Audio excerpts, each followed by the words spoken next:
Hi అండి, అందరికీ ముందుగా ఉగాది శుభాకాంక్షలు. ఇవాళ వచ్చేసి మా అమ్మ ఇంట్లో ఉంది కదా, అందుకని ఇదిగోండి కస్టర్డ్ ఫ్రూట్స్ అయితే చేయమని అడిగింది. అందుకని చెప్పేసి ఇదిగోండి 1/2 లీటర్ వాటర్, కొన్ని పాలు, ఆ పాలలో ఇది అయితే మిక్స్ చేసేసుకోవాలి. ప్రాసెస్ చూసేద్దాం, వచ్చేసేయండి.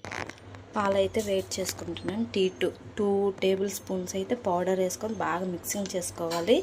ఇందులో సరిపడా పంచదార అయితే వేసుకోవాలి. పంచదార చాలా వరకు అవాయిడ్ చేయండి, కానీ తప్పని పరిస్థితిలో ఇదిగోండి కొంచెం అయితే వేసుకుంటాను నేను ఇప్పుడు. ఎందుకంటే మనం ఫ్రూట్స్ యాడ్ చేస్తాం కాబట్టి స్వీట్నెస్ సరిపోయిద్ది. నేను అందుకని ఒక 2 టేబుల్ స్పూన్స్ అయితే యాడ్ చేస్తాను, ఎక్కువ యాడ్ చేయను.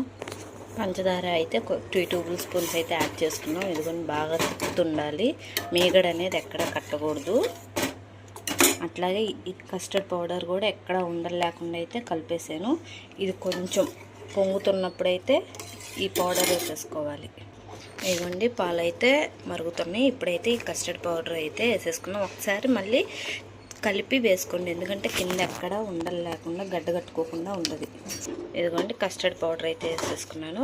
కొంచెం ఒక 2-3 మినిట్స్ ఉంచేసి కట్టేసుకుంటే సరిపోయిద్ది.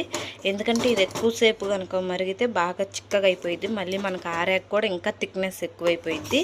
ఒక 2-3 మినిట్స్ అలా ఉంచేసి స్టవ్ బంద్ చేసేసి ఫ్రిడ్జ్లో అయితే పెట్టేసేసుకున్నాము. కొంచెం కూల్ అయ్యాక ఫ్రిడ్జ్లో పెట్టుకుంటే ఒక 2-3 అవర్స్ ఉంచుకుంటే బాగా కూల్ అయింది. దాని తర్వాత ప్రాసెస్ చూపిస్తాం మళ్ళీ అండి. ఇందాకైతే ఇది మనం ఫ్రిడ్జ్లో పెట్టుకున్నాం కదా, నేను అలా బయటకు వెళ్ళి వచ్చేతలకి మా అమ్మాయి అయితే ఫ్రూట్స్ అన్నీ ఇదిగోండి మిక్సింగ్ చేసేసింది. చూసారు కదా, ఈ ఉగాది స్పెషల్. అలాగే మేము పచ్చడి కూడా చేసాము. ఇదిగోండి ఉగాది చెడ్డ రుచుల పచ్చడి. టేస్ట్ అయితే చాలా సూపర్గా ఉంది. ఇదిగోండి మధ్యలో ఇక్కడైతే సబ్జా గింజలు కూడా వేసేసుకొని ఆమె చేసేసుకుంది. ఇదేమో సబ్జాలు వేయకుండా నా కోసంకైతే ఉంచింది. నా వీడియోస్ కనుక మీకు నచ్చినట్టయితే like, share, subscribe. Thank you for watching.